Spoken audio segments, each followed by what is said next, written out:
Welcome to another episode of the Thunderstock Show, collection of valuable brainstorms to enhance your life, liberty, pursuit of property. Today's special guest is Ellie Itzkowitz. Ellie is from not North, not South Jersey, somewhere in between. He has got quite a journey that spans from running, from EOS, and tons of valuable insights about things he's learned along the way. Can't wait to share. Ellie, how are you doing today on this Memorial Day? Hey Russ, how are you? Yes, doing great. It's so great to start this episode. Thank you again for having me, and I'm excited for this conversation. I'm excited too. Before we dive in deep, I want to start from the very beginning. When you were growing up, what was life like and what were the things that you wanted to do vocationally? What were you focused on? I ask people jokingly, have you always wanted to be an EOS implementer? I think zero people have said, yes, that's exactly what I wanted to be because it might not have been around at the time. Yeah, so that's a good question. I don't think I have one specific answer because the answer changed a lot. At one point, I liked working with kids, and I felt like maybe I'm gonna succeed in that path. And later on, there was a very big chance I was going to go to get my degree and to become a nurse, and that was something I was really caring about. But then I realized by the time in my life I was actually ready to maybe do something about it, it was too late, and it just didn't make sense family wise. I liked when things were organized. I liked when there was a lot of chaos. There's a story I share sometimes as a little kid, and there was this bookstore down my corner. And I used to go there sometimes after school and just walk in and tell the guy, you sit down, you sit there, continue sitting, do whatever you're doing. Let me go ahead and organize your stuff because it was a royal wreck. And I actually liked it. I enjoyed it. I enjoyed the sense of feeling, wow, okay, 7 shelves were just organized.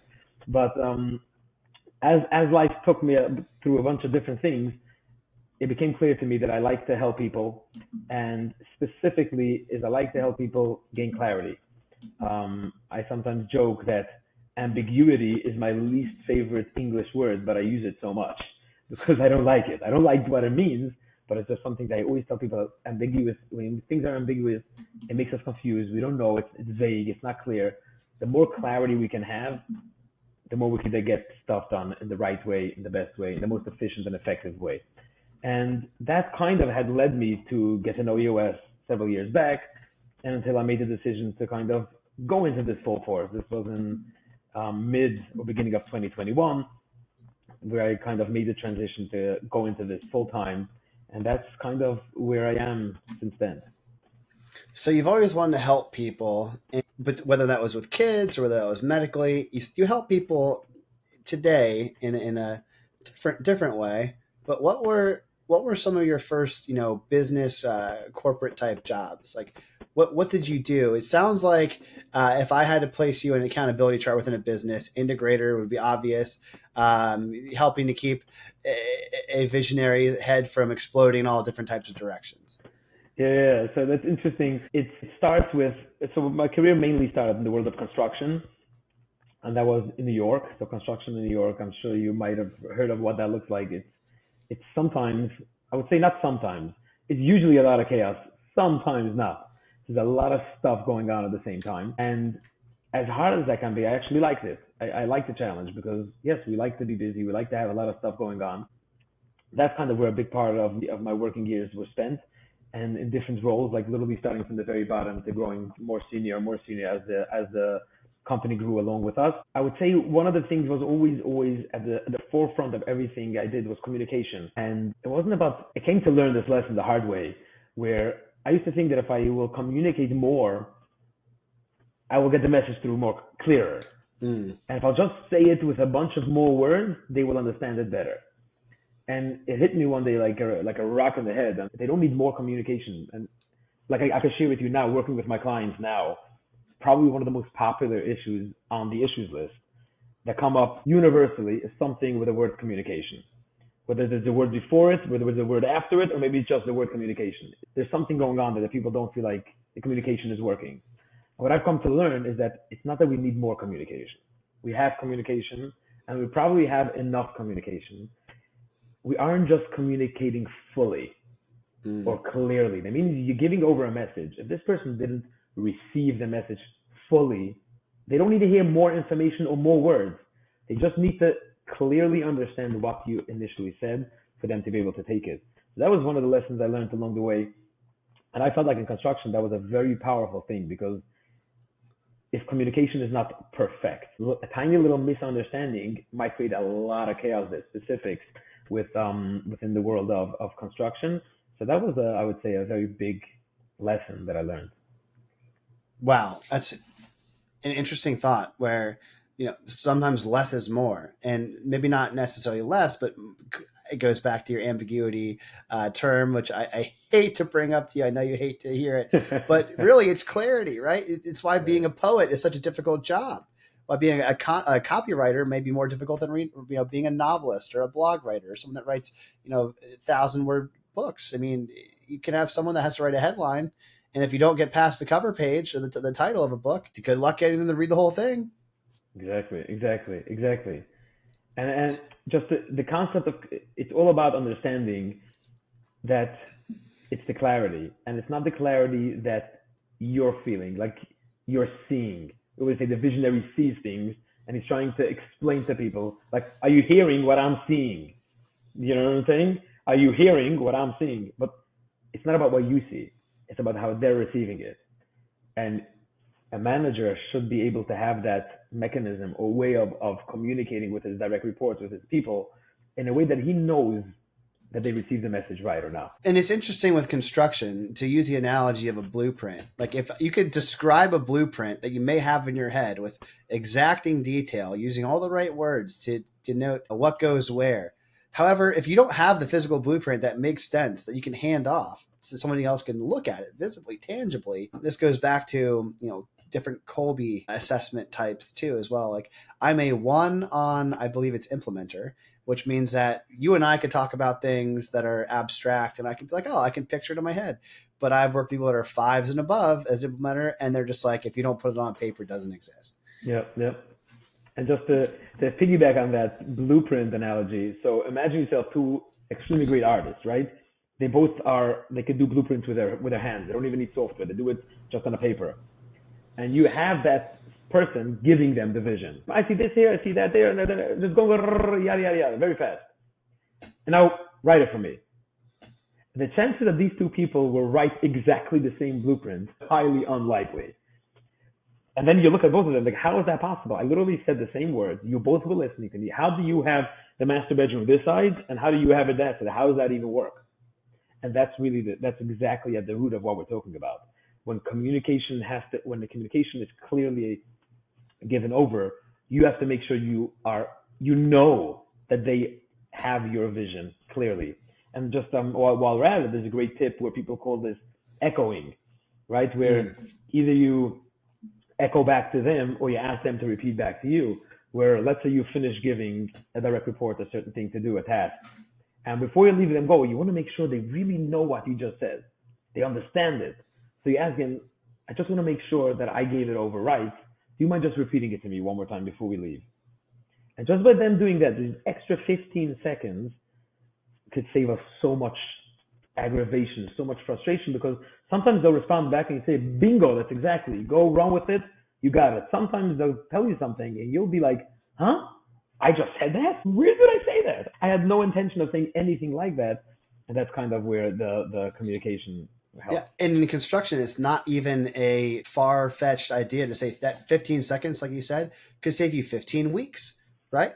Because they can just go without having that comprehension check. They can just go off to do their thing, and then you go to a different tranche or different segment of the project, and you're like, whoa, wait. So 15 seconds up front can save you way exponentially more in the back end. It's an interesting tie back to the echoing. As someone who's raising my daughter who's not quite 3, that idea of I said, I can't get frustrated with a toddler, right? With communication. It's like, hey, I told you to go to the restroom yourself and change yourself. Why didn't you do it? And it's like, no, I have to be very, very clear and intentional. And I think that experience of fatherhood has been one of the most profound moments of learning for myself on how to be better a communicator to anyone. Because if I can communicate properly to my toddler, I likely can communicate properly to an adult. But she teaches me how to be more clear with making sure the message is received, because there's no frame of reference right there. And I think toddlers are always trying to do what they, in some way, I believe this, that they want to do make their parents proud or happy, but everyone's fallible, and there's a lack of meeting expectations for them is usually just lack of understanding or not seeing clearly. Yep. So I never thought about the analogy between wanting to work with kids and wanting to work with construction, but I think tying it back to clear communication is equally important in both instances. Yeah, yeah, that's very interesting. And I want to just go back a step. A couple of years back, I did this workshop with some of the Black Swan group. That's Chris Voss's people. They have like the former FBI hostage negotiators, and Oh they yeah, had like never a split the difference. yes, yes. So it wasn't with him himself, but it was with a few of his key people, former FBI hostage negotiators, and they had this workshop that they did on how we could use different tactics that they used in like high level hostage negotiations, and how you could use it in the business setting or in a regular, like even for me as having to facilitate a meeting, how you could use certain tactics to facilitate a room better, to take control over a room in a more effective way. Now, one of the things that one of the instructors told me afterwards is like, a lot of these things that we're teaching here work very well with kids. And we had a whole conversation with them how it could apply to kids. So going back to what you just said about echoing is such a powerful thing that like with younger kids, like you're telling them to do this and they might have heard something totally different. They're young kids. And when you ask them, can you just repeat back to me what I just told you? I want to make sure you heard it right. Now they're going to tell you back. Sometimes they're going to say something totally different.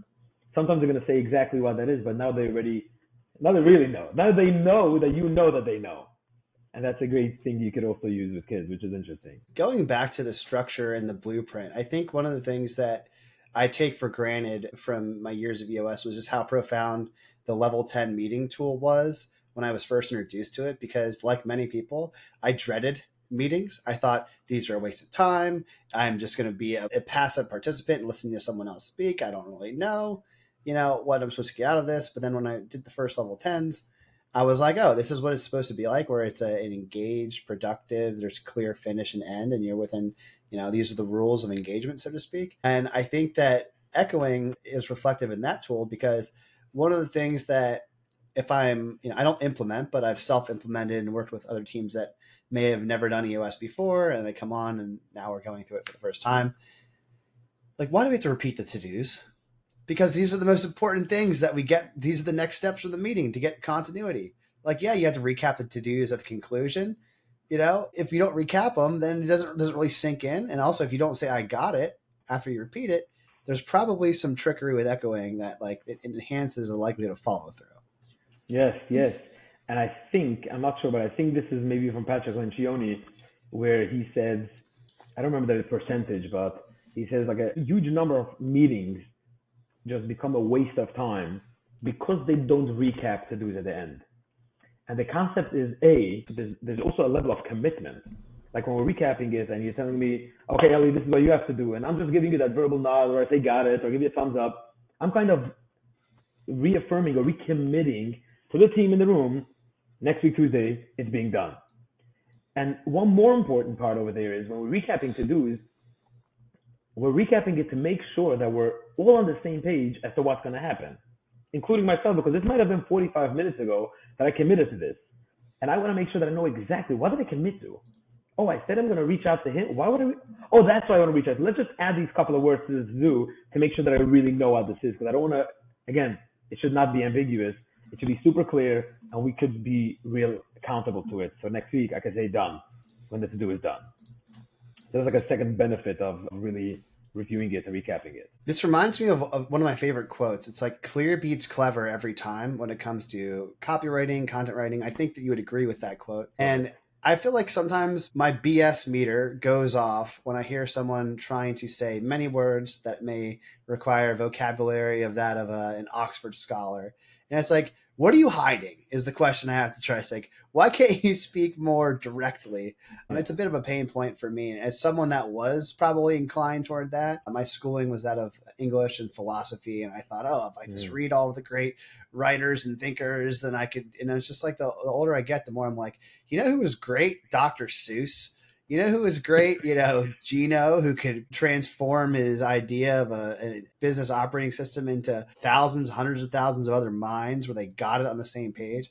It's more like being esoteric when it comes to communication is not necessarily beneficial for the vast majority, I guess by nature, but the vast majority of your audience doesn't really help.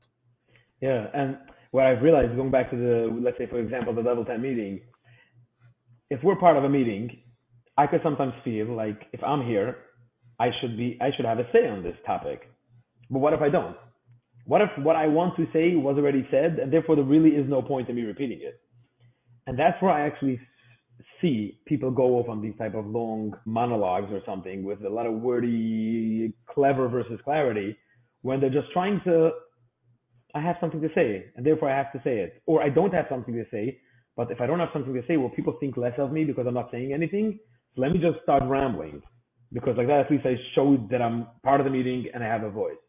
But between me and you, in reality, if we're discussing a topic and you have something to say, and let's say John said it already, or brought up your idea, and therefore you have nothing to say, there's nothing wrong with you just nodding and let this issue be solved and go to the next issue. There's that's how we could be way more effective in whatever conversation we're having, and that's something that some people struggle with. No, I totally agree with you, and I've seen that as well. What are going back to the career track? So this is an interesting thing. So you're in the leadership team, you were in construction until, around COVID-ish time. What indicated to you that it was time to become an implementer? Like, when did that jump become clear, or was it clear at the beginning? Like, how did you make that switch? Oh, that's a good question. It was give or take that time frame ish that you're saying.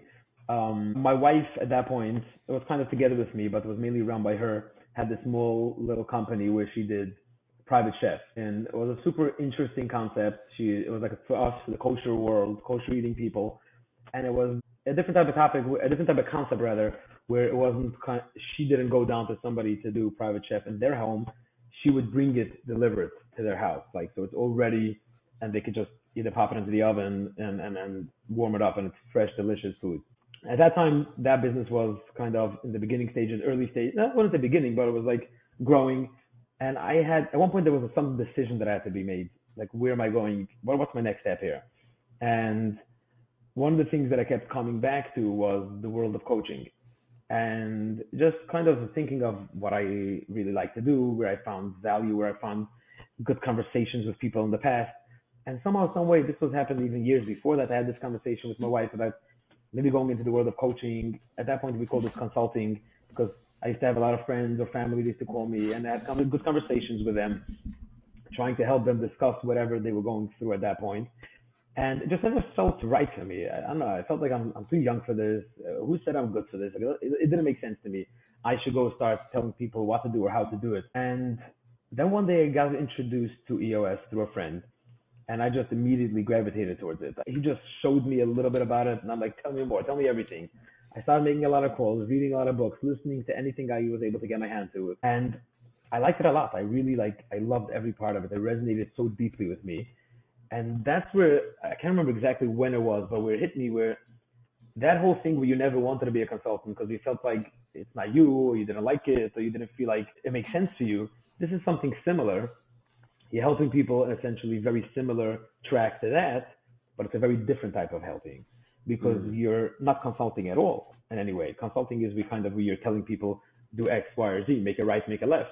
And here it's more helping them have great tools implemented in their company so that they can use their wisdom to make their decisions better. And that thought resonated very deeply with me. And that's where I kind of made that decision that this is what I want to do, transition out of everything else that I was involved with and focus on this full force. And yeah, that's still what I really like about it. That's what I love about what I do. Man, that's probably the first time I've heard someone explain their path to EOS coaching, where it just everything that you said up until this point like makes absolute sense. Because one of the things you said in the very beginning and potentially offline is that your what you love to do is make things clear for people. So you're not telling people what to do, because there may be some, well, why would he say that? What's the motivation for this suggestion? No, you're just like erasing ambiguity for people around tools and systems and processes so that they can make it clear for themselves, right? So that's just such a enlightening answer, Ellie, that I don't know, it's unique. I love that. Follow-up question. Now that you've been doing EOS for going on nearly 4 years, what is it like now versus when you started? What are some of the major differences that you found? Mm, that's a good question. What are the major differences? So, are you asking specifically to me, as in what I thought then and what I'm thinking now, or are you asking like how my first couple of client sessions are versus they are right now, or something else? Yeah, I would say both of those interpretations are good, but to be, I guess, super clear is what was walking into session one, that experience and expectation, versus now that you've done numerous more under your belt? Like, I'm sure that there's a difference in your own mindset and potentially delivery versus the first time. Yeah. So, oh, got it. Yeah, definitely, definitely. So, um, there's a great analogy where anytime a person learns something for the first time, I share it sometimes with my clients. I like to give the analogy, let's say I decide I want to play saxophone. There are four stages of from where I am right this minute until where I'm going to be a great saxophone player that I'm going to go through throughout the learning process. And it's called a learning curve. If you want afterwards, I can send you like a diagram of what that looks like. Please do. Yeah. So the first step is kind of unconscious incompetence. Mm-hmm. Meaning at this point, I'll tell my friends, you know what, I just ordered my first saxophone. I'll be great at it. I love it. I'm amazing. Why? Because I'm unconsciously incompetent. I have no idea why. I don't even know what I don't know. Then, the first couple of sessions, they tell me, I told you to start, just don't even play a song. Just use it, blow in it, press the buttons, figure it out. After a few days, I'm trying it day in and day out. And I'm like, oh my gosh, I'm terrible. I'm terrible at this. I kind of take this big dip in the learning curve where at this point, I'm consciously incompetent. Oh, do I know what I don't know? And it's terrible. But let's say I stick to it. I'm going to go through it. I really want this. I have this passion to play saxophone. I want to do it again and again and again. I'm going to try. I'm going to learn better. And I continue practicing. And I make my first song. I'm so happy about it. And slowly I transition. Starting to go upwards a little bit. And now I'm consciously competent. What that means is, you're already listening, let's say, from the next room. You might hear a nice song coming out. But if you walk into the room, you'll see me focus. My whole body's into it. Every button that I press is super focused. My mind, I have to be very conscious about the competence. But as I'm practicing more and more and more and more and more and more and more, you move on to the level of unconscious competence. Where this is kind of, you go to an event and you see the person, they don't even break a sweat. They're just standing there. It doesn't even look like they're doing something big deal, but they're playing beautiful music. They're unconsciously competent. Now, the analogy works well with everything we learn. Right. And I teach it sometimes to my clients in so many different ways where instead of getting frustrated, whenever you're deciding to do something in the beginning, there will be that dip in the beginning because you're realizing how you're going from that unconscious incompetence to the conscious incompetence. Now, where am I bringing it back to here? So in the beginning, when I really started out, I personally like to prepare a lot. I like to prepare a lot.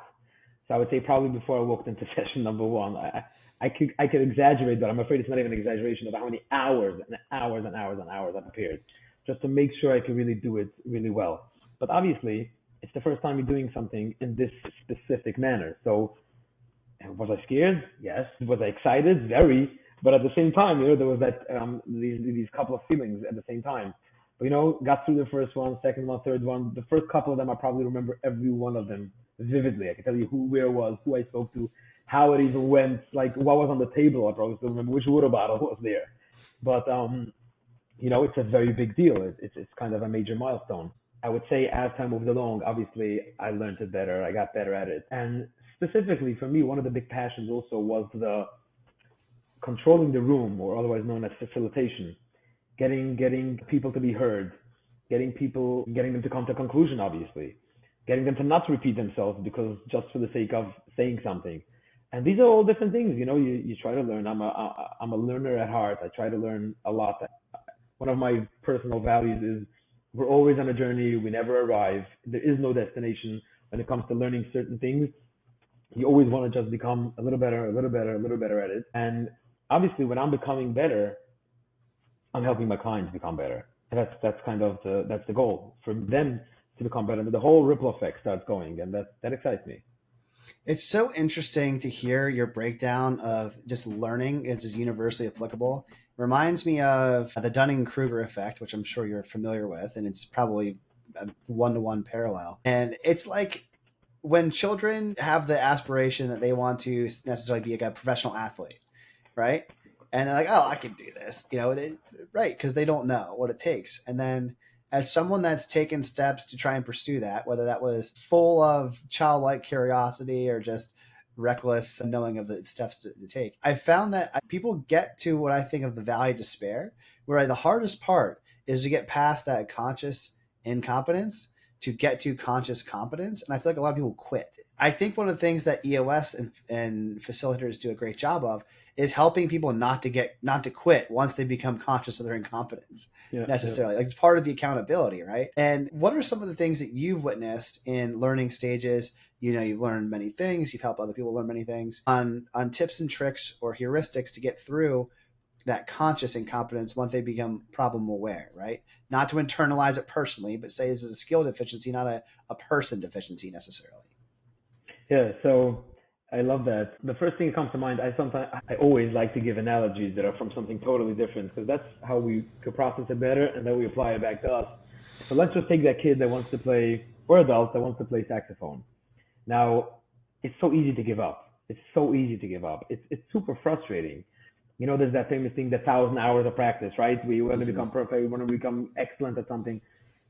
It's very hard. It's very hard to stick at it again and again and again and again. You're barely seeing any progress. You're barely seeing progress.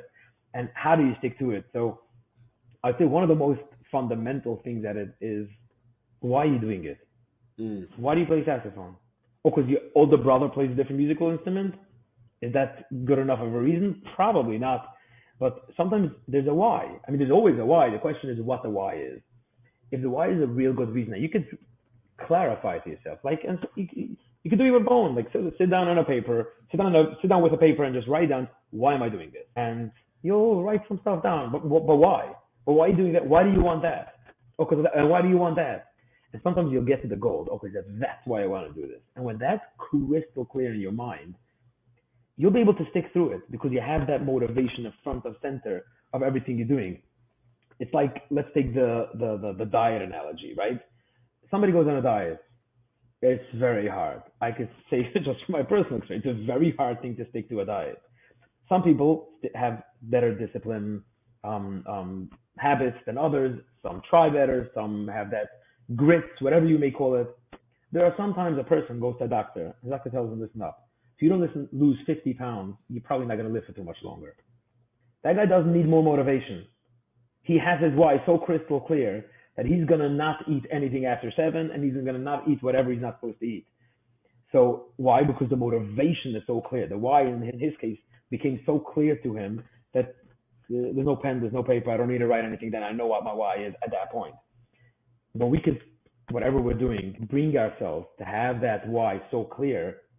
The motivation is going to follow. The why is going to motivate you to get through that kind of that space, the valley of despair, or from conscious incompetence to conscious competence. I believe I, that's probably powerful. that was incredibly powerful. It reminds me of a quote that if you understand your why, you can overcome almost any how. And one motivational speaker and ultra running athlete that comes to mind would be a David Goggins type figure, who when you look at him today, people that have no background in him, and I'm not sure if you're familiar with David, but the story of someone that was 6'2", 300 pounds, probably like terminally depressed at the time, although I, whatever else was going on, and came to the realization that rock bottom in his own life, in his own mind, that this person who he was is not who he will be. Loses 100 plus pounds within, I think it was 60 days, something admirable and borderline an outlier, and now runs 100 plus miles and just ultra running master. And it's like the idea that people say, this is interesting segue into the question. People say follow your passion, but for some people, all they have is pain. And I think, in a certain degree, two sides of the same coin, right? You're either running away from something or running towards something. And I don't think the destination is what matters, but I think I want to hear your thoughts on, following your passion versus fleeing from your pain in terms of motivating forces, and how that may have developed in a person's journey over time. Yes, it's interesting you mentioned David Goggins. He is somebody that everyone could learn from in different ways. From where he's been to what he did is just unbelievable. And if he could do it, I won't say anyone could do it because he's done a lot of crazy stuff. But he also wasn't like this type of person for his whole life, and then he consistently became better at it. He started, I don't know, I don't remember the exact details, but he also started fairly late in the game. I'm trying to think as you're asking this question if it's really two things or maybe they're really one. Mm. So, and I'm just gonna kind of converse this with you. Running away from the pain is kind of one thing. Having a passion is maybe the other thing. But who said they're two separate things? Maybe that becomes your passion, and one of them kind of ignites the other. Yeah, I think that's interesting. There's a quote I love that's like the cave you fear to enter holds the treasure that you seek, and it's like both fear and want, right? If you don't have both of the sides of the emotional coin, it's pretty difficult, right? Like I feel like most people, to go from like a spiritual context, like some people would consider themselves God fearing, but then the other ones want to be, yeah, I don't know, maybe more pious or maybe more close to God. So it's like you're both afraid of the negative consequences and in love with the positive, transformation of whatever that looks like for their spiritual or religious journey. I'm just trying to think of an analogy where it's like both equally at the same time Yeah, with quite heavy stakes. yeah. It's interesting because the question is, there's a pain point, right? And the sales always teach you get to the pain point, find that pain point. But what does that really mean? It means Mm, there is something that's frustrating them. Maybe you're selling building cleaning equipment and you're speaking to the building manager and he says, speak to my janitor. And he speaks to the janitor and he asks him questions. And he starts seeing that there's a certain detergent that really he doesn't like because when you open the bottle, it gives a spritz and he doesn't like that fact. And you come up and say, oh, we have the best bottles. That has like this special thing on the top where it just fills out so perfectly. And he's like, wow, that's amazing. So you found a pain point. Is it something crazy? No, but it's something that every week or however many days that he has to open a new bottle, he's like, oh gosh, I hate this bottle. And you found that and you got him to see something else. And I was excited to buy whatever it is from you. So this is where I'm like, there's the pain. And where's the passion there? How do we connect the passion to the pain? Because sadly, there are a lot of people that are sitting in their pain, whatever that might be looking like for them, and they're not taking the move to get them out of it. You know what I'm saying? They're not doing right. something to go to the next level. So how do we leave that? There's got to be some sense of passion to leave that space. And it comes back to what your analogy of learning any skill. It's the first step is identifying the deficiency, identifying the pain, identifying the frustration. Because without doing that, you have no chance of changing your situation, no matter what it is. So I think that what I'm learning from this conversation is becoming more clear to me is pain really only exists in perpetuity if it becomes ignored, right? Like for the first step of an IDS or problem solving in EOS is to identify. And then once you have a solve, it sort of takes the pain out of it, right? Because then you're Yep. going towards the solve. So I think as human beings, one thing we all have in common is that we're meant for work. And what work looks like, you can endure the pain of work if the purpose of the solve is the right solve, right? You can't judge a fish on their ability to climb a tree, Yeah. but judge a fish by their ability to swim. Why don't you? Yeah. So it also reminds me of there's like this story where a person was walking down the street and let's say a father and son are walking down the street and they see this elderly gentleman is sitting on the porch outside, he's reading his newspaper, next to him there's a dog, and suddenly the child realizes that hey, he points to his dad and his dad, look, the dog is like crying, it's moaning. And they get closer and they see the dog is sitting there and like moaning and crying. And the dad is like, oh, what's going on? Maybe the elderly person is not hearing him. So he goes, sir. He's like, yeah, how can I help you? He's like, oh, your dog looks like something's going on. The dog is crying. And he said, yeah, he's crying.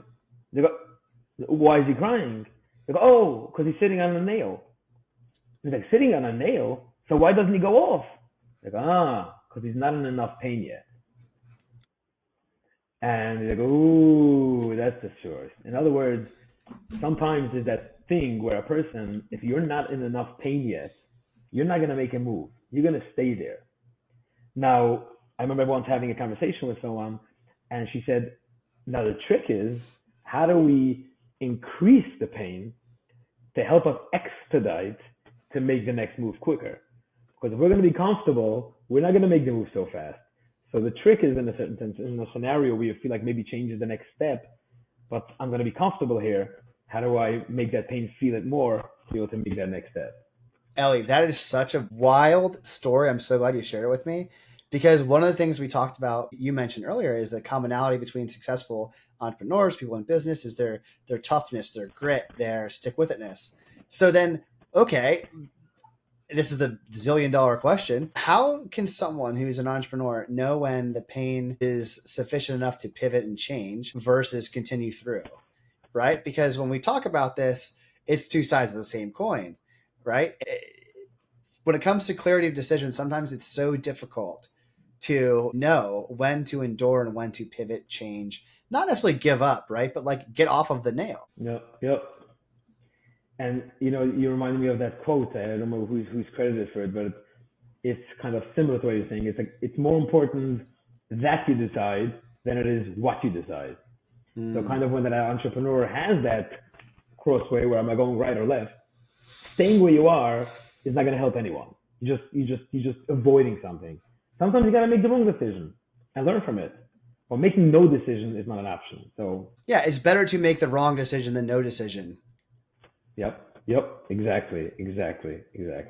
Yeah, and that's one of the tenets of EOS, right? That thou shalt not rule by consensus, right? Because Yeah. if you're waiting for consensus for 100% buy-in from every member in a team, there could be 8 people in the leadership team. Well, if 7 people think one way, but another one thinks another way, depending on who that person is, like that's good enough.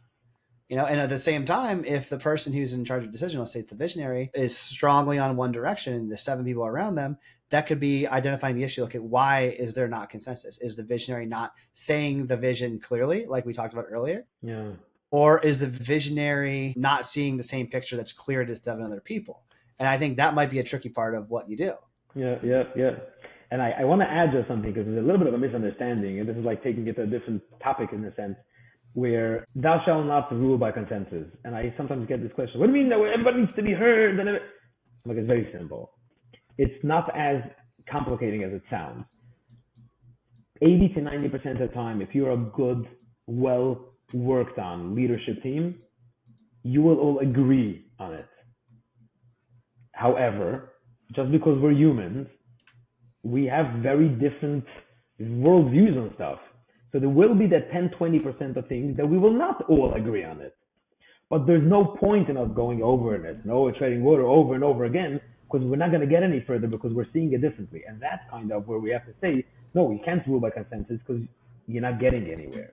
And therefore, kind of where we know the integrator breaks the tie or the integrator is makes that final decision just to help us be productive. And if we're a healthy team, you will buy in to whatever decision the team just made, even if it's not the decision that you just immediately thought of. And that's kind of where the health comes into the team health comes into this topic. Because if we're a healthy team, that means we're open, we're honest, we're vulnerable, we're real with each other, then we're okay. I don't have to always be right. I want the team to move forward in the right direction. Sometimes it's my decision, it's that decision, but I'm bought into whatever the team is taking on to the next level. EOS is described as an operating system to optimize human energy. And what I'm hearing from you is just so crystal clear that like the pursuit of perfection, right, making every right decision is the antithesis of optimizing human energy because that's not what it means to be human. There will be things that will be the wrong decision. Okay, so what? Pivot, learn, change when time comes. But you can't solve for everything a priori. And I think Sir William Ockham said, Occam's razor is the best answer is often the one that it takes into consideration all the facts. That's the most simple. Yep. That's so powerful. I mean, speaks to the word of simplifying and stuff like that, where we sometimes think that we're this sophisticated company. It's not. How could we have such a simple answer? It can't be. But really, it might be right in front of you. I I want to tell you a quick story that you'll probably laugh because now I'm laughing at this frame. I went to a scaling conference in Las Vegas several months ago, and with Alex Hermosi's team, and whatever. The goal was to help to unlock to figure out what the number one constraint in my business was, and 100 people, blah blah blah blah. And I'm talking to one of the event facilitators, and we're having a conversation, and I asked the question. Well, he asked me the question, well, what are you doing now? And I told him, and he goes, okay, of all those things, where is most of your business coming from? Like, what's working? And I told him, and I'm like, well, what should I do? And he goes, you should do 10 times more of what works. And it was just like so simple. And I was just like, that's worth the price of admission right there. Because Wow. I wasn't, for whatever reason, I was so fixated on like 10 options. And if the option was to do more or less of number one before I got to numbers 2 through 10, it's like, the answer is no, you didn't do the maximum amount of number one yet, don't move on to number two. That's so powerful. That is so, so powerful. And that's the beauty of getting somebody else's point of view. Because we sometimes have these blinders on and we see it so clearly in our way. And then I've seen it even for myself. As you start sharing it with someone, even just saying it to someone, sometimes before that person could even tell you anything, the answer suddenly becomes clear to you because you're hearing yourself say it instead of staying stuck in your own blinders. Like, oh, is that really what I'm doing? But I agree. When I like that. I like that. So which challenge that you're faced with in your clients with leadership teams that you see repeatedly, that's a commonality, that you feel like you are have unconscious competence, like you're full mastery, to help them solve, and it might be more than one thing. Yeah, got it, got it. So I don't like, for me, full mastery is a little bit of a hard thing because I always want to master stuff even better. Right. The one thing that comes to mind, the first thing rather that comes to mind is I once heard somebody say, sometimes we say we when we're referring to a team that's a really really good team, open and honest, healthy team, operating, productive, positive, and you'll say that team is like a well-oiled machine. We use that phrase, and I recently heard someone say it's a very wrong phrase because a well-oiled machine is just a machine. It's well-oiled, and now it's working well. However, a team is still a group of human beings. Now, even if today they are a well-oiled machine, anything can happen at 5 o'clock or tomorrow morning or the next day that is just going to make it a not such a well-oiled machine. And the goal is always to obviously understand that, the human dynamics and whatever it may be to take care of that. So I feel like one of my strong points and where I would like to help my clients is they have a group of people, whatever it is, leadership team, let's call it. Something's not working. They're not so aligned. They're not a well-oiled machine. And really helping them get through whatever that may be, and helping them not be afraid to identify it, helping them not be able to share it, helping them understand what is really going on, what's bothering you, and why is it bothering you, and how is that affecting the team, and what are we going to do about it, and really helping them team dynamics. I feel like that's something that I'm super passionate about. Yeah, there's a lot of stuff that come to my mind. I know we spoke briefly before about helping them understand the concept of delegating is also something that I'm very passionate about, where it's always the why. It's always going one step behind it. Like if you're growing your business and you're up to employee number 19 and you're still holding on to $25 an hour work, there's a reason you're still doing it. There's got to be a reason. You're running a 19-person business. You're a smart person. Why are you doing something that you could delegate to someone and it doesn't make sense? Well, you understand the why behind it. So why am I there? Oh, I'm petrified. I'm afraid that if they miss this little thing, if that gets damaged, okay, so now let's see so how we're gonna address it. Or sometimes it's just the identity, and this is something that's very important. You have entrepreneurs that they feel that being busy is their identity. Mm, I once heard a great line. It's like busy is not a badge of honor. mm, And when people think that their only value they bring, not to the company, to the world, is being busy, busy, busy, busy, always on the phone, always busy with the next thing, then what do you, so I'm giving away that busyness. Who am I? So I'm a nothing now? I'm suddenly a nothing. They still don't have that comprehension. No, no, no. You're going to delegate and elevate. You're going to elevate to do whatever you're bringing the most value to the organization, not the most busyness to the organization. By delegating, you not only elevate somebody else who you put that on their plate, but you elevate yourself to the highest potential and best use of your time. I never thought of that tool in that frame before, but it's a really interesting thing. Exactly. One of the superpowers that I feel like, just from speaking with you today, is reminiscent of a quote that says that, the mountain you want to scale, it's not the height of the mountain that stops people from getting there. It's the pebble in their shoe that goes unaddressed. So you figure out, what is the pain point? What is the block? You identify, hey, you've got the right equipment, you've got the right, mindset, and you're physically fit enough to climb this mountain, but you might want to, before you start, take that pebble out of your shoe. Right? Like something so simple that like they might be unconsciously just being rubbed, because 10,000 steps later, that pebble might turn into a blister, that might turn into a rolled ankle, it might turn into falling off the cliff. So if you solve it now, you have the highest likelihood you'll achieve your goal of reaching the top of the mountain. I love that. I love this, and a very great analogy.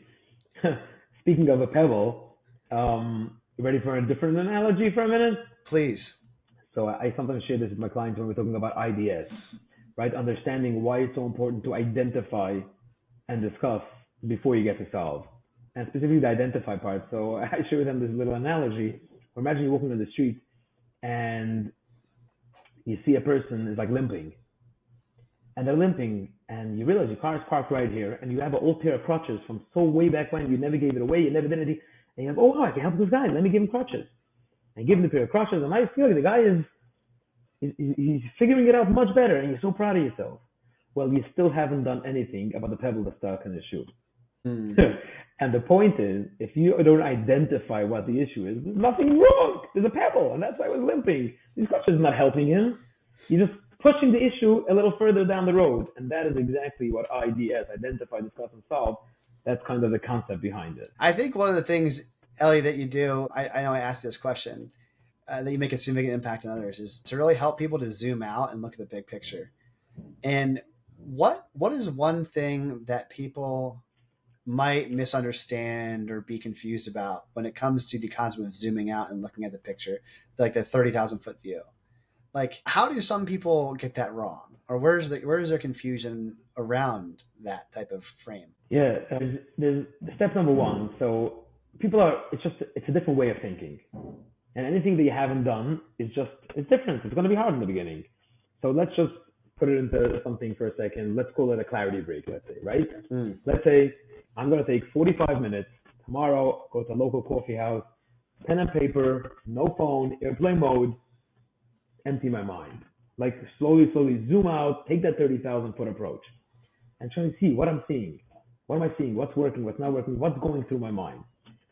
The first time I'm going to do that, I'm probably not going to be successful. And if I don't understand the reason why this is valuable, chances are this is never happening again. Oh, who told me clarity? That doesn't work. I don't know what that is. However, if you understand the reason behind it, like you start understanding why is it important, why is it important to take that clarity, or why is it important to sometimes zoom out, take that look, literally as if you're looking down from the top. What am I seeing? What's going on here? Like it's hard sometimes. How to visualize that? Visualizing really helps in this case, because when you're really zooming out, like imagine yourself floating above the business. You're looking down. What are you seeing? What are people doing? What are they doing right and what are they doing wrong? What are you doing? See yourself in that mix and what's working and what's not working. And when you start seeing that, you always start getting a very different approach. So let's take your story a minute. You mentioned you went to this show in Las Vegas, and a guy gave you a very different approach, and you felt like, wow, that's really so simple. Now, what we can sometimes do to ourselves, and obviously we always have to have peers and people and mentors to help us and to show us blind spots, etc. But to some extent, we could sometimes do that to ourselves. It means when you're taking that 30,000 foot view, when you're taking that zoom out or clarity break, you're giving yourself an outsider's perspective. But who's that outsider? You. So that's kind of the power of it. I love that for every problem, there's a tool, right? And the clarity break is one that you mentioned.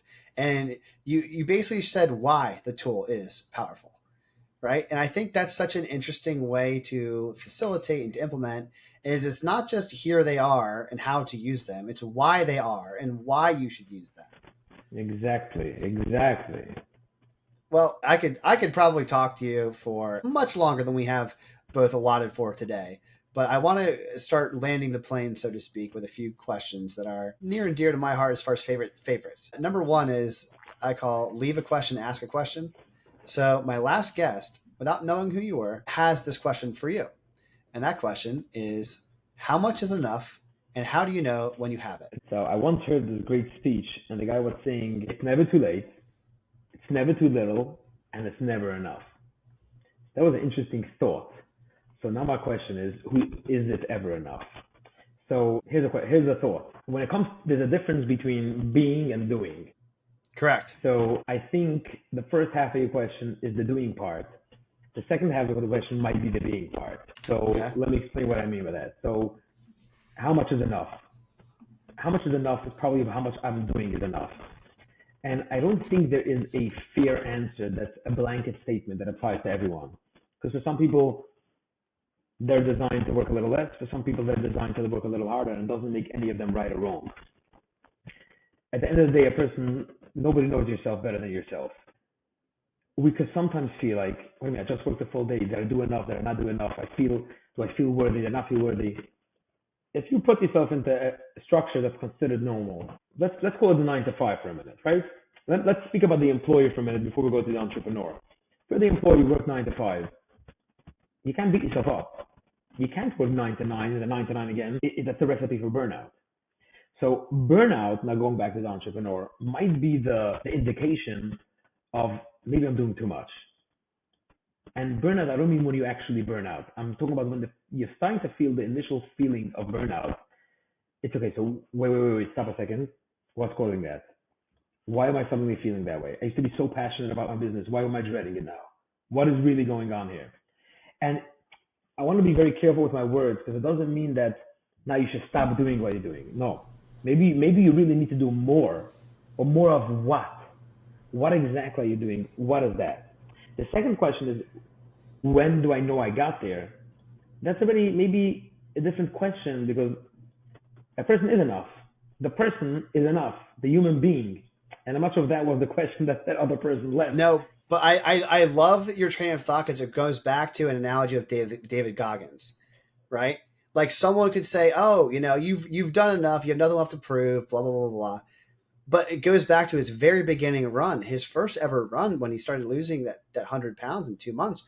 He only made it 400 meters, right? Like at that point, his body was burnt out. But then he could run 100 miles later. So it's figuring out what is your limit for that period of time, assessing that this may or may not be indicative of burnout, and then coming back and saying, how do I continue to increase my capacity?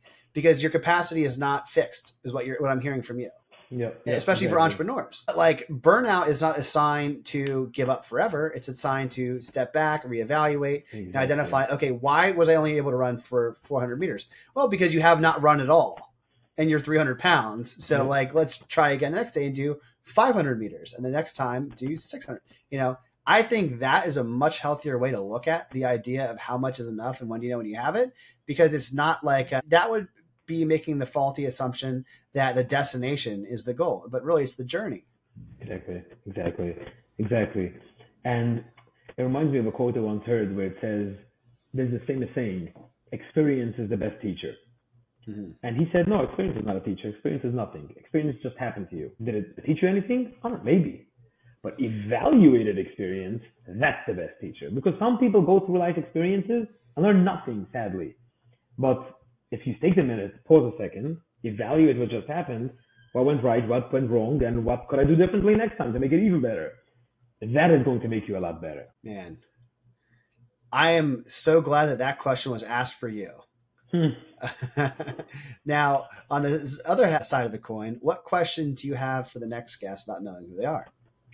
Okay. Here's a question. It's 20 years from now, and you wrote your life book about your life, your biography. And the reader is now up to today's date, 2025, May of 2025. What's the name of that chapter? That's an interesting question. I'm going to think about that one myself, and I can't wait to spring that on somebody unsuspecting next interview. And tell me how it went. What is the name of your chapter? Well, how would you answer that question? Ooh, you can't give me the question for the next. Okay, okay. Well, for everyone listening, we had a technical difficulty, but that's okay. We'll wrap this up. Ellie, thank you so much for being a guest on the show. It definitely accomplished the mission of sharing valuable brainstorms to enhance life, liberty, pursuit of property. For everyone listening, appreciate you for doing so. That's why I do the show. I don't have any asks. I don't run ads on the show. Don't plan to. My only ask is that if you found value, share it with a friend. Thank you to Ellie and everyone else. Be well.